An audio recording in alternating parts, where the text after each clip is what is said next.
Bismillahirrahmanirrahim.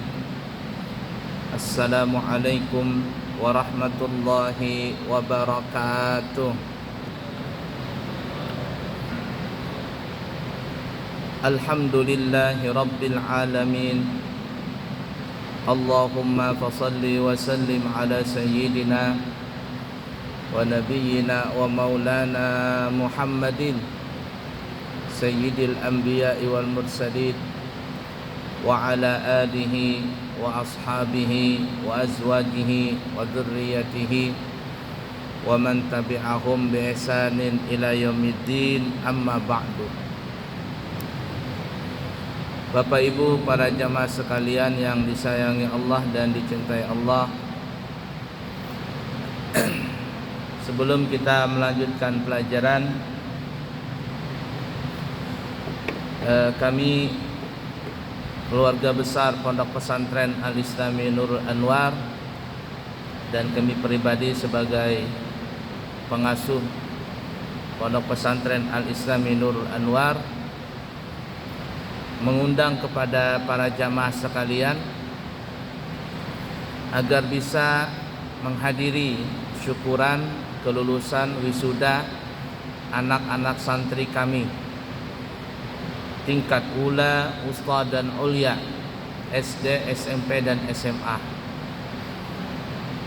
yang mana acara tersebut akan dilaksanakan pada hari Ahad tanggal 2 Juni 2024, dimulai dari jam 8 pagi. Kami mengundang semuanya bisa hadir di acara tersebut. Kemudian juga kami beritahukan yang biasanya kami membawa jamaah umrah 12 hari dengan pesawat Ittihad atau Imarat atau Qatar atau Saudi dan Garuda, itu biasanya kami buka dengan harga 32 juta rupiah. Maka siapa yang kepingin berumrah nanti setelah musim haji, mungkin di bulan Agustus atau September, insyaallah ada keberangkatan Agustus dan September, kami buka dengan harga 27 juta rupiah. Syaratnya adalah hadir di acara wisuda anak-anak santri kami dan pada hari itu langsung mendaftar. Terserah DP-nya berapa. Tapi kalau DP-nya 5 juta, maka kami langsung memberikan koper dan perlengkapan umrah yang lainnya. Jadi yang kepingin berumrah nih ya setelah Aidul Adha, maka kami buka dengan harga 27 juta rupiah, tapi khusus satu hari saja. Di hari yang spesial dengan harga spesial, yaitu dengan harga 27 juta rupiah. Syaratnya hadir di acara wisuda anak-anak santri kami di tanggal 2 Juni 2024, hari Ahad, dimulai jam 8 pagi. Yang tidak hadir atau yang cuma nitip daftar saja, maka kami tidak terima. Jadi syaratnya adalah mesti datang, hadir, kemudian juga membayar DP sebagai tanda bahwa mendaftar. Maka kami beri harga spesial, harga 20 juta, tapi kualitas dan kuantitasnya sama dengan harga 32 juta rupiah. Kemudian juga kami beritahukan, insyaallah kami di tanggal 5 Juni, yakni Kamis depan, Rabu depan atau Kamis depan, itu kami sudah berangkat haji. Jadi kami meminta izin dan minta maaf selama ini kalau ada kekhilafan dan kesalahan. Kami berangkat insyaallah tanggal 5 Juni dan akan kembali ke tanah air di tanggal 30 Juni.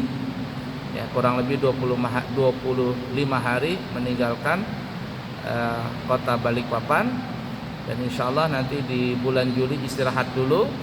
Di bulan Agustus baru kita nanti buka lagi pelayanan umrah. Baiklah ya, seperti itu. Kemudian kita lanjutkan pelajaran kita masih di dalam kitab Qisasul Anbiya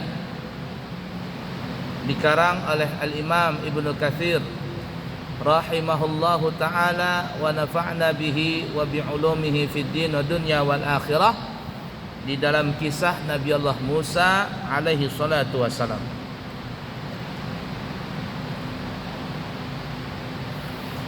Nah, setelah Allah menyelamatkan kaum Bani Israel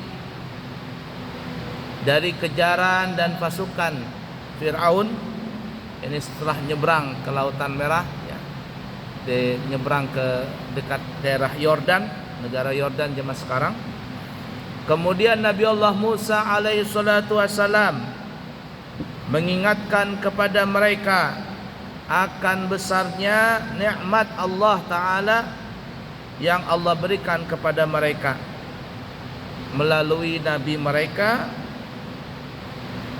yaitu Nabi Musa alaihi salatu wassalam. Nah, nikmat itu banyak sekali, berupa ilmu syariat, ya, syariat Nabi Musa. Kemudian juga diselamatkan mereka dari kejaran Fir'aun. Kemudian juga nanti mereka diberikan kitab Taurat. Dan juga Nabi Allah Musa sebagai nabi mereka adalah termasuk Nabi Ulul Azmi, dan adalah termasuk nabi yang paling banyak mempunyai umat. Setelah Nabi Muhammad SAW adalah Nabi Musa, umatnya paling banyak.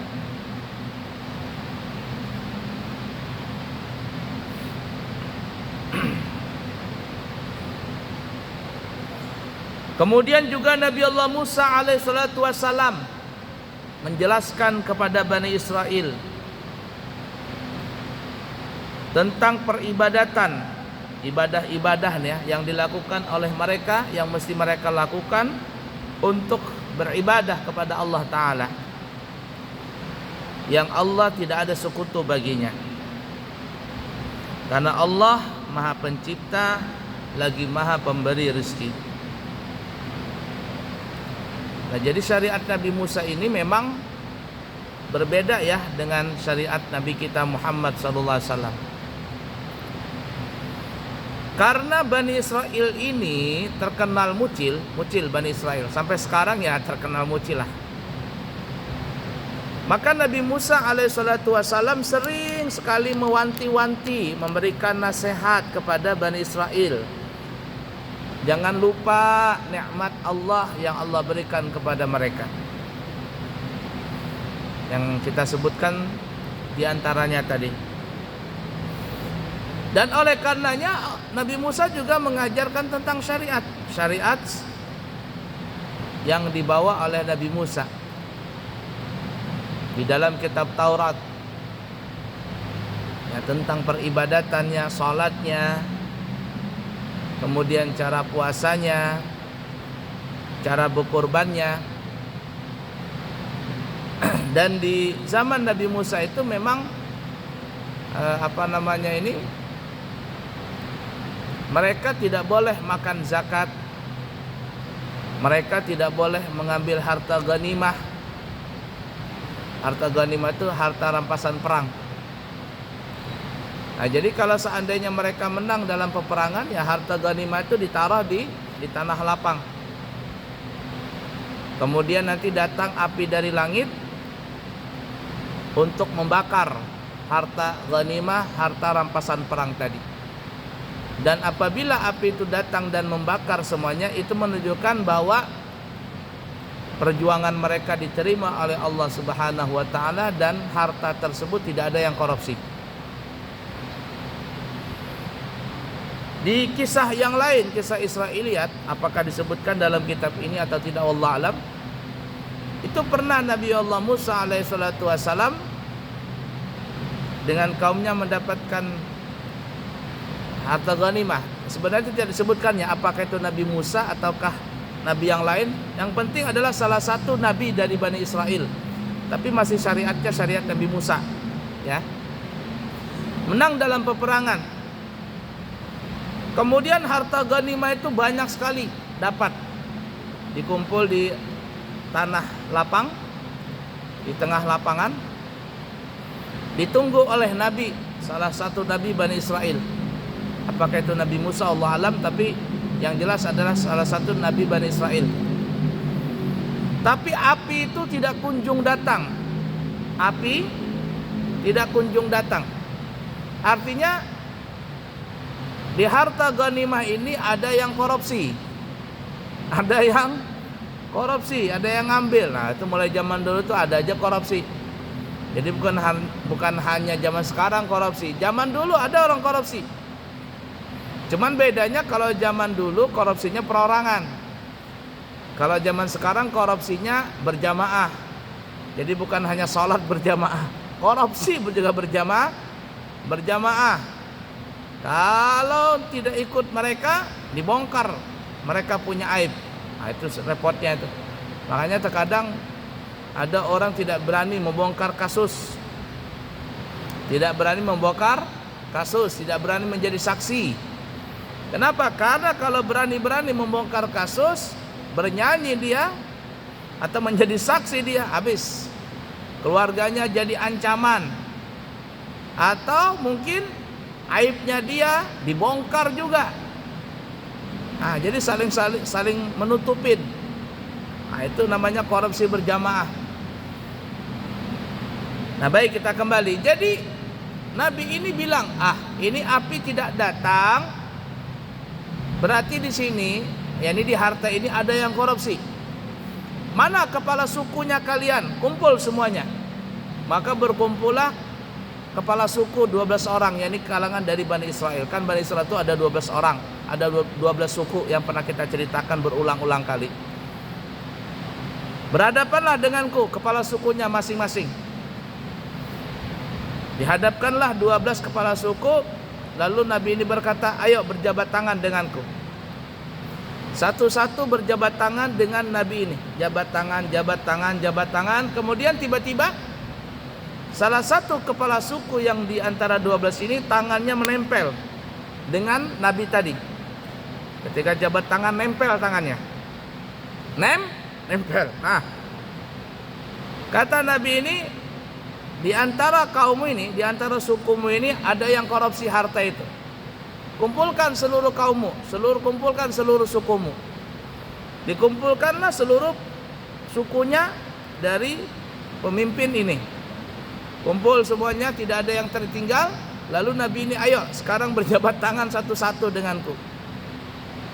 Maka berjabat tanganlah satu-satu, terus sampai akhirnya ada salah satu suku itu berjabat tangan dengan Nabi tadi, dan akhirnya tangannya nempel di tangan Nabi ini. Kata Nabi ini, engkau telah mencuri harta ghanimah ini, keluarkan harta itu, kembalikan. Dan akhirnya ketahuan juga, lalu dia mengembalikan harta ghanimah tadi. Berapa yang dia ambil? Yaitu emas sebesar kepala sapi. Apalagi sapi zaman dulu. Zaman dulu kan sapinya gede-gede. Berapa kilo itu kepala emas tadi diambil, dikorupsinya. Nah, setelah itu baru ditaruh kembali harta ghanimah itu.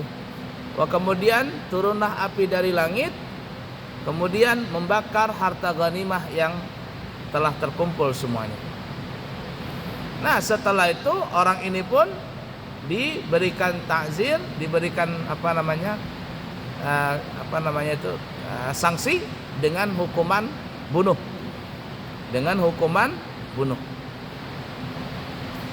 Nah, oleh karena itu juga ya, beruntunglah kita sebagai umat Nabi Muhammad sallallahu alaihi wasallam, yang Allah Maha Pengasih lagi Maha Penyayang, yang memandang Allah bukan kepada kita, tapi memandang Allah itu kepada Nabi kita Muhammad sallallahu alaihi wasallam.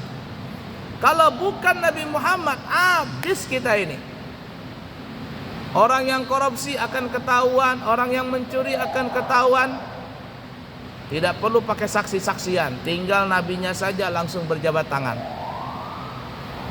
Dan zaman dulu, zaman Bani Israel, itu kalau ada yang melakukan maksiat di dalam rumahnya, maka pagi hari akan bertuliskan bahwa orang ini telah melakukan maksiat. Siapa yang menulis itu? Malaikat. Jadi pagi hari itu, kalau pagi hari dikatakan Nabi Musa itu cuman jalan begitu di antara rumah-rumah orang-orang Israel. Kalau ada berteruskan di depan rumahnya, Fulan bin Fulan tadi malam berzina, Fulan bin Fulan tadi malam dia mencuri, Fulan bin Fulan tadi malam bla bla bla bla bla bla, dan seterusnya dan seterusnya. Apa yang dilakukan Nabi Musa? Enggak repot-repot. Nabi Musa tinggal nangkapin saja, nangkap, lalu disidang. Lalu disidang. Nah, itu hebatnya zaman dulu. Coba zaman kita sekarang ini, kalau ada yang korupsi, bertuliskan di rumah dinas pejabat itu, Fulan bin Fulan korupsi 271 triliun begitu. Berjamaah namanya disebutin semuanya. Tapi untung berkat Nabi kita Muhammad sallallahu alaihi wasallam, Allah masih memberikan kesempatan kepada kita untuk bertobat dengan cara menutupin aib tadi. Allah kasih jangka waktu terus, kata Allah. Ayo tobat, kasih jangka. Nah itu. La ilaha illallah. Dan taubatnya kaum Bani Israel itu, taubatnya nih ya, itu nggak alang-alang tanggung. Taubatnya nggak baca istighfar. Taubatnya nggak bayar kifarat. Tapi kalau dosa besar nih ya, itu taubatnya dengan cara dibunuh, dengan cara dipancung. Taubatnya itu.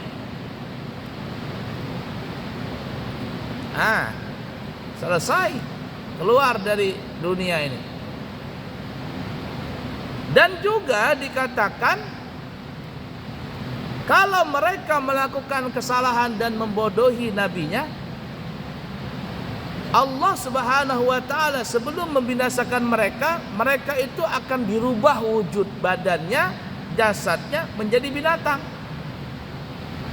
Itu Bani Israel tuh. Ada yang jadi monyet. Itu kaum Nabi Musa menjadi monyet. Wa ja'alnahum qiradatan khasirin, dalam Al-Quran surah Al-Baqarah. Kami jadikan mereka itu kera-kera yang hina. Karena melanggar peraturan Allah Ta'ala, disuruh oleh Nabi Musa jangan mancing hari Sabtu, tapi mereka ngakal-ngakalin tuh Bani Israel. Kan orang Yahudi itu hari kebesarannya hari Sabtu. Kalau orang Nasrani hari kebesarannya hari Ahad. Kita hari Jumat. Jadi kata Nabi Musa, jangan mancing hari Sabtu. Jangan, dilarang. Tapi orang Israel ini mucil.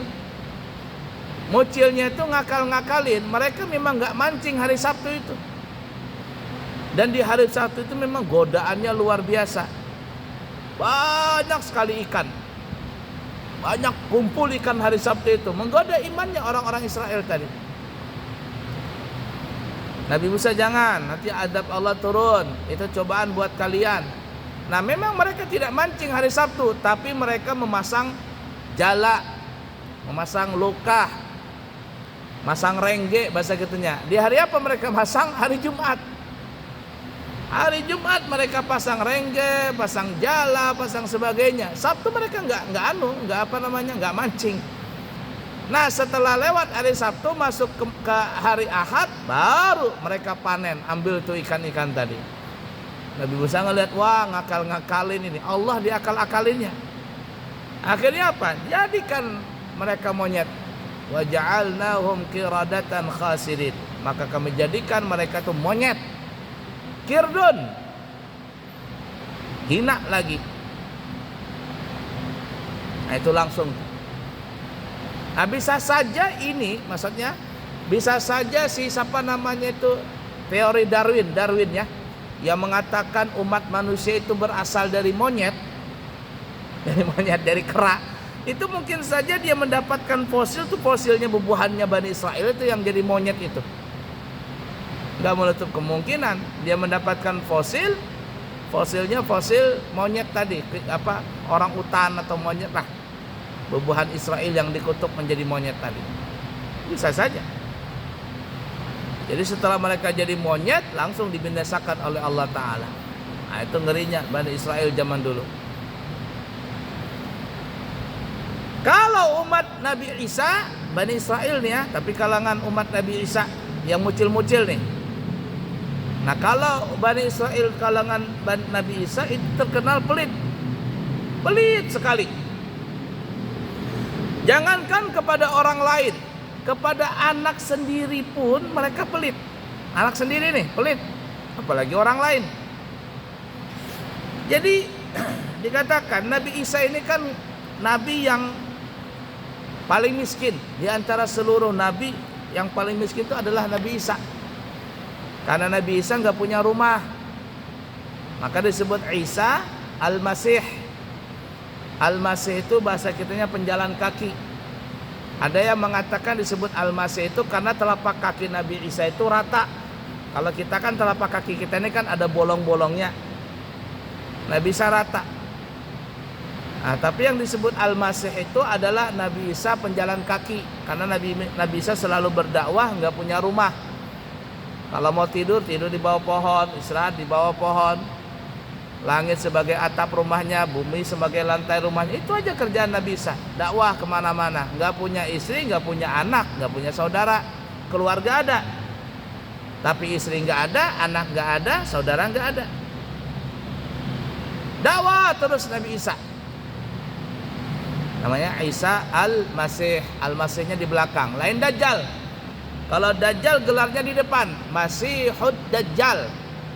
Masih juga. Kenapa? Karena Dajjal itu disebut Al-Masih disebabkan karena seluruh dunia ini dan seluruh rumah akan dimasuki oleh Dajjal.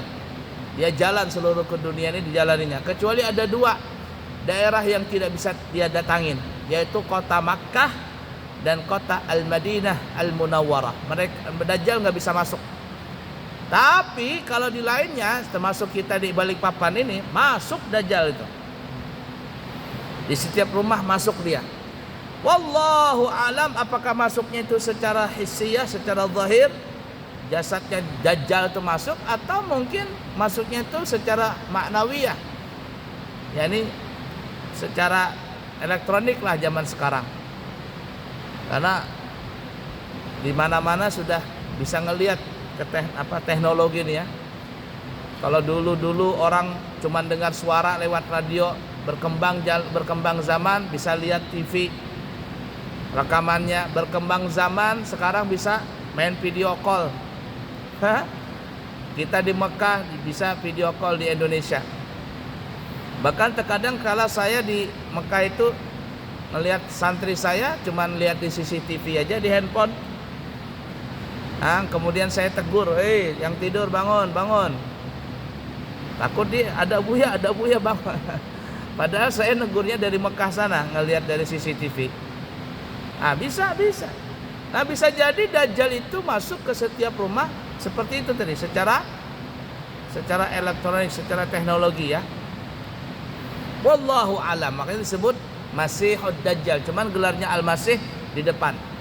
Kalau Nabi Isa Al-Masih. Kalau Dajjal nggak pakai alif lam. Masihud Dajjal. Nah, Nabi Isa ini ngajarin anak-anaknya orang-orang Bani Israel. Ngajar gitu.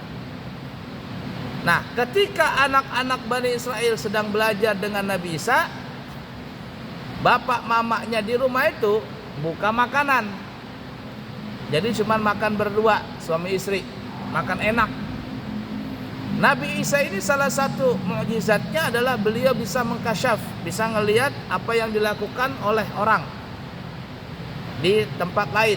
Nabi Isa bisa ngelihat, tembus pandang. Lalu Nabi Isa bilang sama anak-anak Bani Israel, kamu tadi makan apa di rumah?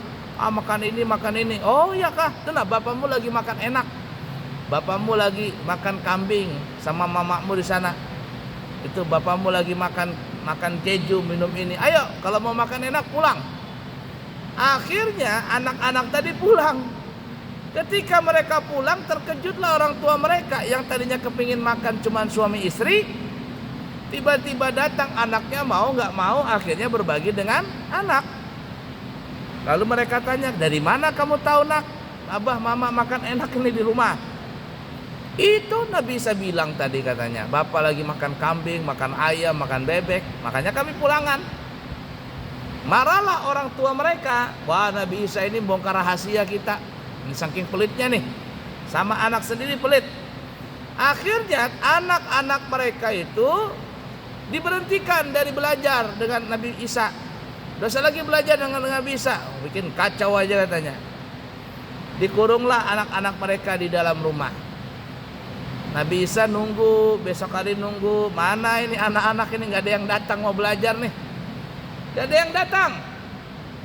Akhirnya Nabi Isa pun mendatangi rumah mereka satu-satu, ketok pintu, mana anak kalian? Oh nggak ada. Kenapa nggak ada? Oh ya sudah kesana, macam-macam lah alasannya. Kata Nabi Isa, itu yang di dalam kamar siapa? Bukankah itu anak kalian? Kata orang tua ini, oh bukan, itu bukan anak kami, itu babi itu, kami kurung babi dalam rumah, dalam kamar katanya. Babi dalam kamar, begitu. Begitu kompaknya mereka, jadi sepakat mereka mengatakan kalau Nabi Isa menanya anak mereka, mereka akan mengatakan yang dalam kamar atau dalam rumah itu adalah babi. Anak kami sedang jalan-jalan. Apa yang terjadi? Ketika Nabi Isa berjalan beberapa langkah dari rumah mereka, dan ketika mereka membuka kamar atau membuka rumah mereka, ternyata apa yang diucapkan oleh mereka benar adanya. Artinya anak-anak mereka yang tadi mereka kurung semuanya berubah menjadi babi. Nah, itu Bani Israel. Jadi yang dijadi monyet itu kaum Nabi Musa, yang dijadikan babi kaum Nabi Isa. Kenapa seperti itu? Nah begitu juga umat-umat yang lain dibinasakan oleh Allah dengan azab yang pedih, angin topan, puting beliung, suara halilintar dan bermacam-macam azab yang Allah turunkan kepada mereka. Tapi pernahkah kita lihat umat Nabi Muhammad ini, atau ada orang yang menghina Nabi Muhammad seperti Abu Jahal, Abu Lahab, Abu Gosok kalau ada sekalian, menghina Nabi langsung Allah binasakan mereka di situ? Apakah ada? Enggak ada. Kenapa tidak ada yang diadab oleh Allah? Karena Nabi kita itu adalah rahmatan lil alamin. Wa ma arsalnaka illa rahmatan lil alamin. Tidaklah kami utus engkau wahai Nabi Muhammad kecuali menjadi rahmat untuk sekalian alam. Nabi Musa, Nabi Isa dan nabi-nabi yang lainnya, mereka cuma diberi gelar nabi atau rasul, tapi tidak mendapatkan gelar rahmatan lil alamin. Oleh karenanya ketika ada umatnya yang melakukan perbuatan dosa, maka Allah turunkan adab. Kenapa? Allah tidak mandang nabinya, Allah tidak pandang yang lain. Ini Allah mandang adabnya dia, langsung bok binasa. Tapi Allah memandang kita ini bukan kita, tapi Allah memandang Nabi Muhammad sallallahu alaihi wasallam. Maka tidak ada bencana atau adab yang datang kepada perorangan atau satu kaum yang di situ ada Nabi Muhammad. Alasannya adalah karena Nabi kita rahmatan lil alamin. Saking rahmatnya Nabi Muhammad pun rahmatnya itu luas kepada orang-orang yang membencinya. Jadi beruntunglah kita sebagai umat Nabi Muhammad sallallahu alaihi wasallam ini. Wa ma kana Allahu mu'adzibahum wa anta fihim. Itu janji Allah. Dan kami tidak pernah akan mengadab satu kaum yang engkau wahai Nabi Muhammad ada di tempat itu. Ada di tempat itu. Tidak mungkin Allah adab. Allah jamin mereka tidak diadab. Kenapa? Karena Allah mandang rahmatnya Allah kepada Nabi Muhammad. Kalau seandainya Allah turunkan adab kepada mereka, mereka akan mengatakan, oh ternyata Nabi Muhammad ini bukan rahmat, bahaya dengan Nabi Muhammad ini, dekat-dekat nanti kena bencana, bla bla bla dan seterusnya. Gak berani mereka. Tapi karena Nabi kita membawa rahmat, maka azab itu tidak ada. Dan tidaklah kami menurunkan azab kepada satu kaum selama engkau ya Nabi Muhammad ada di situ. Makanya dalam peperangan, perang Uhud, berdarah Nabi, berceceran darah yang keluar dari kepala Nabi, dari giginya Nabi berdarah. Nabi ngambil kain, ngambil baju, dilap. Darah tadi dilap, lap. Apa kata Nabi? Sahabat bertanya, ya Rasul, kenapa engkau lap-lap darahmu itu? Kata Nabi kita, aku khawatir darah ini jatuh ke tanah. Aku khawatir darah ini jatuh ke tanah. Jangan sampai jatuh ke tanah, maka kulap ini. Kalau seandainya darah ini jatuh ke tanah, selesai, malaikat tidak lagi mandang apapun. Langsung malaikat tuh membinasakan kaum tadi. Saking rahmatnya Nabi kita Muhammad sallallahu alaihi wasallam, maka ada darah yang keluar dari gigi beliau, dari kepala beliau, dari pupil. Nah, beliau lap supaya jangan sampai jatuh ke tanah. Kalau sampai jatuh ke tanah, malaikat ini sudah siap-siap ini. Tapi Allah tahan, biarkan saja. Mereka tidak beriman sekarang, gak apa-apa. Karena mungkin suatu saat mereka akan beriman. Kalau mereka tidak beriman suatu saat, maka anak cucu keturunan mereka yang akan beriman. Itu Nabi Muhammad. Coba kita kalau punya ilmu begitu, langsung gimana? Binasakan, langsung malaikat hantam, hajar. Itu kita.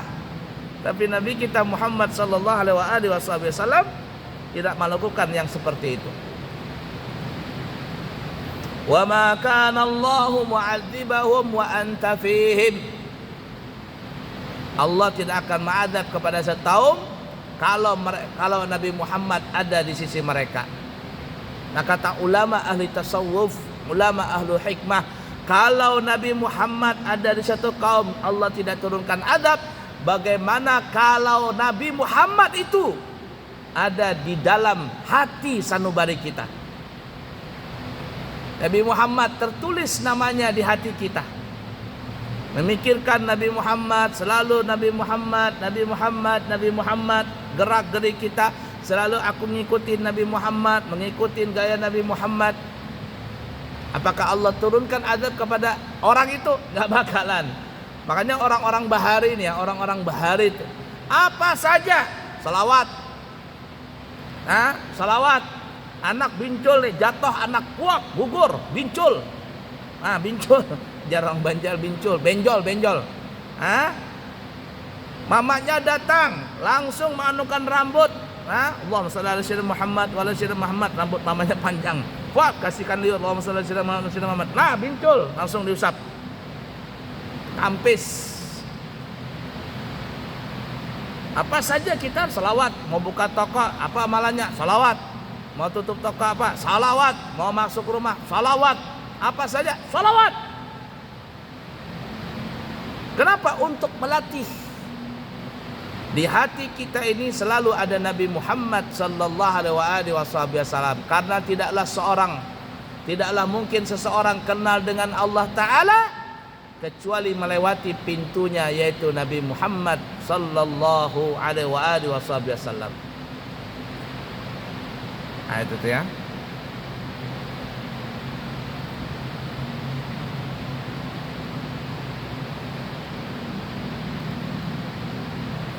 Ada saya tuh, ya Rasulullah salamun alaik ya rafi'a syani wa daraji.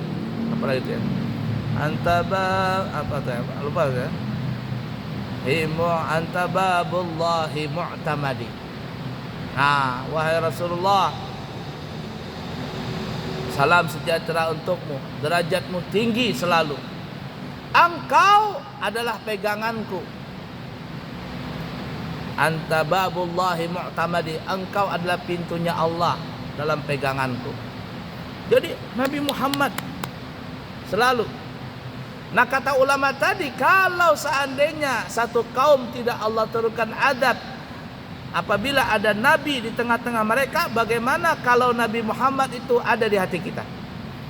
Maka tidak pernah bakalan orang itu jadi sengsara, nggak pernah yang namanya bangkrut, yang nggak pernah namanya sedih, nggak pernah yang namanya pusing, yang nggak pernah namanya apalagi itu galau, nggak. Kenapa? Di hatinya ada Nabi Muhammad sallallahu alaihi wasallam, dan kalau di hatinya ada Nabi Muhammad, berarti selalu di hatinya juga ada Allah. La ilaha illallah Muhammad Rasulullah sallallahu alaihi wasallam. Nah, kata ulama, sekarang nggak ada lagi Nabi Muhammad. Nabi Muhammad telah dikubur di kota Madinatul Munawwarah. Adakah jaminan supaya Allah tidak menurunkan adab kepada satu kaum? Ada, kata ulama. Sambungan ayatnya, wa ma kana Allahu mu'adzibahum wa hum yastaghfirun. Allah tidak akan menurunkan adab kepada satu kaum kalau kaum itu selalu meminta ampun, selalu beristighfar. Jadi adab tidak akan turun kalau ada di antara mereka itu yang minta ampun. Masih ada yang sholat tahajud, masih ada orang yang sholat berjamaah, masih ada zikir-zikir, majlis ta'lim, majlis zikir, majlis ilmu.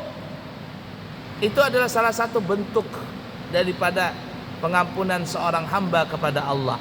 Apabila masih ada yang seperti itu, adab Allah ini gak mau turun dia. Tertahan, walaupun di situ banyak orang maksiat, tapi mereka di sana ada yang berzikir, ada yang menahan, itu adab gak jadi turun. Kenapa? Allah memandang ini orang. Allah memandang nih kaum. Yang lain mungkin bermaksiat, tapi ada mungkin 1, 2, 10 orang, 30 orang yang mereka tengah malam tahajud, yang mereka astaghfirullahaladzim liwalidayya walil muslimina wal muslimat. Mereka meminta ampun untuk diri mereka, orang tua mereka, dan muslimin dan muslimat. Adab yang mau turun, dah jadi turun. Tapi jangan sampai keterlaluan. Kalau ulama-ulamanya masa bodoh dengan umatnya sudah. Dia mikirkan dirinya sendiri, tidak lagi mau berdakwah, tidak lagi mau ngajak umat untuk menjadi baik. Yang penting dia yang baik, yang penting dia yang kenyang. Tidak lagi para ulama berdakwah. Kemudian umatnya melakukan maksiat dengan terang-terangan nih, tidak ada rasa malu lagi. Yang lain masa bodoh malah mendukung program-program yang berbentuk maksiat tadi, ulamanya mendukung. Ada itu, dikasih duit berubah hukum. Maka jangan salahkan kalau Allah menurunkan adab dengan terang-terangan. Bluk, kata Allah Ta'ala, turun adab. Kalau adab sudah turun, maka jangankan orang yang jahat, orang yang baik kena juga. Al-bala idza nazala am. Bala itu kalau sudah turun, maka dia turunnya tidak pandang bulu. Yang jahat kena, yang alim kena, yang maksiat kena, yang ahli ibadah kena. Itu repotnya kalau sudah bala turun tadi. La ilaha illallah Muhammadun Rasulullah sallallahu alaihi wasallam.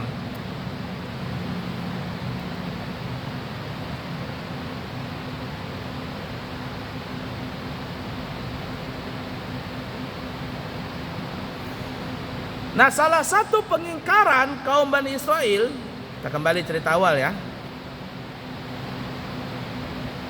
Pembangkangan kaum Bani Israel kepada Nabi Musa adalah mereka yang kita sebutkan kemarin, walaupun nanti akan sampai cerita lebih panjang ya, lebih lengkapnya.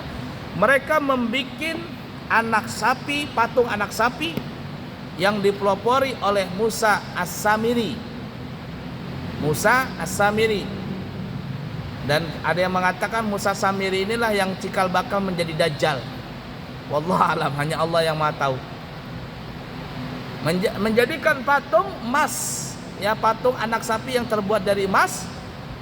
Lalu patung ini ditaruh bekas jejak telapak Nabi Ibrahim, malaikat Jibril. Karena Musa Samiri ini panjang ceritanya ya. Nanti kita insya Allah mungkin sampai di ceritanya juga khusus.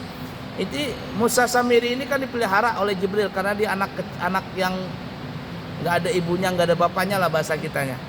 Panjang ceritanya. Nah sudah besar dia bikin patung sapi terbuat dari emas. Lalu ada telapak Jibril, ada yang mengatakan bekas ini sayapnya Jibril diambil tanah tadi diusapkan ke mulut sapi tadi. Mulut anak sapi. Patung anak sapi tadi berbicara. Mulutnya aja bicara. Patungnya tetap. Lalu Musa Samiri bilang, ngapain Nabi Musa jauh-jauh ke Tursina? Jauh-jauh ke Tursina ngapain? Bertemu dengan Tuhannya. Ini Tuhannya nah. Maka Bani Israel yang bungul-bungul tadi pada berpikir, lalu menjadikanlah anak sapi tadi menjadi Tuhan. Nah ini makanya ada bubuhan yang di negara India apa itu? Sapi jadi Tuhan. Sapi dianggap menjadi Tuhan, jadi dewa. Saking dia memuliakan sapi tadi, tahi sapi dijadikan dijadikan sabun ke apa tuh, kencing sapi diminumnya sama bungulnya tadi. Nah itu tuh, sapi dijadikan Tuhan. Nah itu tuh ya. Nah akhirnya mereka pun datang Nabi Musa dengan cerita, insya Allah kita akan sampai ceritanya ya. Sampailah Nabi Musa ngelihat kaumnya menyembah anak sapi, marah Nabi Musa. Lalu disuruh bertobat. Nah, ada yang gak mau tobat, kemudian terbelahlah bumi tadi, terbelah, masuk mereka ke dalam bumi, ditenggelamkan oleh Allah Ta'ala mereka-mereka yang murtad dari agama yang benar tadi. Ala kulli hal, seperti itu dulu ya. InsyaAllah nanti kita sambung lagi di kesempatan yang akan datang. Sekali lagi saya InsyaAllah berangkat tanggal 5 Juni, kembali tanggal 30 Juni, mungkin tanggal 2 Juli baru sampai di Balikpapan ya. Kemudian sekali lagi kami undang para jamaah Bapak Ibu semuanya agar menghadiri acara syukuran wisuda kelulusan anak santri kami tingkat ula Ustadz dan Ulia di Pondok Pesantren Al-Islami Nurul Anwar tanggal 2 Juni 2024 hari Ahad dimulai dari jam 8 pagi. Yang kepingin berangkat umrah dengan harga spesial 27 juta rupiah, maka itu hanya satu hari promonya, yaitu di hari wisuda anak santri kami tadi tanggal 2 Juni 2024. Hanya satu hari saja promonya. Baik, mungkin seperti itu yang kami bisa sampaikan. Minta maaf, minta ampun. Subhanakallahumma wa bihamdika asyhadu an la ilaha illa anta astaghfiruka wa atubu ilaihi wa akhiru kalam. Wassalamu alaikum warahmatullahi wabarakatuh.